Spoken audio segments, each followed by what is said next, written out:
Hi guys, இன்றைக்கி எங்கே போயிட்டுருக்கேன் பார்த்தீங்கன்னா ஃப்ரெண்டோட என்கரேஜ்மெண்ட்டுக்கு தான் போனோம். ஸோ நான் ஃப்ரெண்ட் வீட்டுக்கு போயிட்டு அங்கேருந்து ரெடி ஆகிட்டு போகலாம் சொல்லி ஒரு பிளானில் தான் போனேன். எனக்கு தனியாக போனால் வெறுப்பு இல்லை, ஒரு ஃப்ரெண்டுங்களாக போனால் கொஞ்சம் ஜாலியாக இருக்கும் சொல்லி போயிட்டேன். ஃப்ரெண்டு வீட்டில் வந்து போயிட்டு சாப்பிட்டுட்டேன். மீன் குழம்பு வச்சுருந்தா எனக்காக மீன் குழம்பு சாப்பிட்டுட்டேன். அப்புறம் காஃபி போட்டு கொடுத்தா ஈவினிங் போல் காஃபியும் குடிச்சிட்டு தம்பியை விளையாட விட்டுட்டு இருந்தேன். அவர் மாட்டுன்னு விளையாடிட்டு இருந்தார். அவருக்கு கம்பெனி 2 பேபிஸ் இருந்தாங்க. ஸோ அப்புறம் அவங்க பாட்டி வந்து அவங்க வீட்டுக்கு கூட்டிகிட்டு போனதுனால இவருக்கு கொஞ்சம் போர் அடிச்சது போல் அப்படி இப்படின்னு நடந்துட்டு இருந்தார். அப்படியே நாங்களும் சைட் பை சைட் 2 பேரும் மாற்றி மாற்றி ரெடியாக ஆரம்பிச்சிட்டோம். இந்த ட்ரெஸ் தான் நான் போட்டுப்பேன், தம்பிக்கு இந்த ட்ரெஸ் தான், அவளுக்கும் அந்த ட்ரெஸ் தான். அது இருட்டில் உனக்கு தெரியாது. ஸோ உள்ளே போயிட்ட பிறகு நான் காமிக்கிறேன் பாருங்கள். ஸோ போய் பார்த்தா ஃபங்க்ஷனே ஆரம்பிக்கலைங்க. நாங்கள் போய் உக்காந்தாச்சு. முன்னாடியே போயிட்டு அந்த பொண்ணையும் திட்டிகிட்டு வந்தோம். என்னாடி 6 மணிக்கெலாம் வான்னு சொல்லி சொன்னேன், பார்த்தா இன்னும் ஆரம்பிக்கலாம், இன்னும் வரலடி மாப்பிள்ளை வீட்டிலேருந்து அப்படின்னு சொல்கிறா.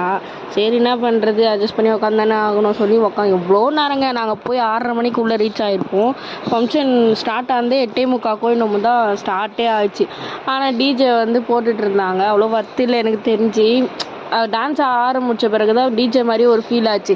அதுக்கு முன்னாடி வரைக்கும் மெலோடி சாங் போடுவாங்க பார்த்தீங்களா, அந்த மாதிரி தான் போட்டுட்டு இருந்தாங்க. ஸோ ரொம்பவே வெறுப்பு. அப்புறம் தம்பியை வந்து நடக்க விட்டு ரொம்ப நேரம் இருந்தானால நடக்க விட்டு விளையாடிட்டு இருந்தான் அவன் ரொம்ப நேரம். சரின்னு சொல்லிட்டு அவனையும் விட்டுட்டு பார்த்துட்டேன். அப்புறமா ரொம்ப நேரம் கழிச்சு தாங்க மாப்பிள்ளை வந்தார். மாப்பிள்ளை வந்த பிறகு அவருக்கு சீர்லாம் எடுத்துகிட்டு வருவாங்கல்ல, ஸோ அந்த சீர்லாம் எடுத்துகிட்டு வந்து வச்சுட்டு அப்புறம் பொண்ணை கூப்பிட்டு சீர் கொடுத்து சாரி மாற்றத்துக்காக அனுப்பிட்டாங்க. சரி அந்த கேப்பில் நாங்கள் போய் சாப்பிட்டு வந்துடலாம் அப்படின்னு சொல்லிட்டு பிளான் போட்டு கிளம்பிட்டோம். ஏன்னா அவள் சாரி மாற்றிட்டு வர லேட் ஆகும்ல, அதால் நம்ம வேலையை முடிச்சுக்கலாம் அப்படின்னு சொல்லிட்டு நாங்கள் சாப்பிட்றதுக்காக போயிட்டோம்.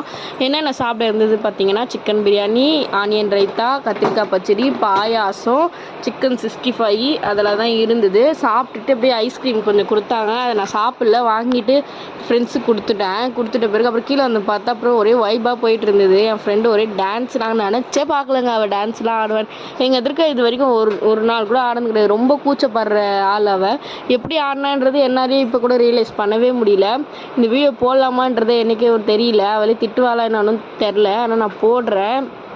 ஸோ பாருங்கள், இப்படி தான் என்ஜாய் பண்ண. ஆனால் என்னோடய மேரேஜ் டே எனக்கு கொடுத்து வைக்கல. எனக்கு 1 மணி மட்டுமும் ஆளுங்க அதாவது 1 மணி மட்டுமும் ஃபோட்டோஸ் எடுக்கவே கரெக்டாக ஆகிடுச்சு. ஸோ டான்ஸ்க்கு எனக்கு டைமே கிடைக்கல. ஆனால் பிளான் போட்டு தான் இருந்தேன் டான்ஸ் ஆடுறதுக்காக, ஆனால் முடியல.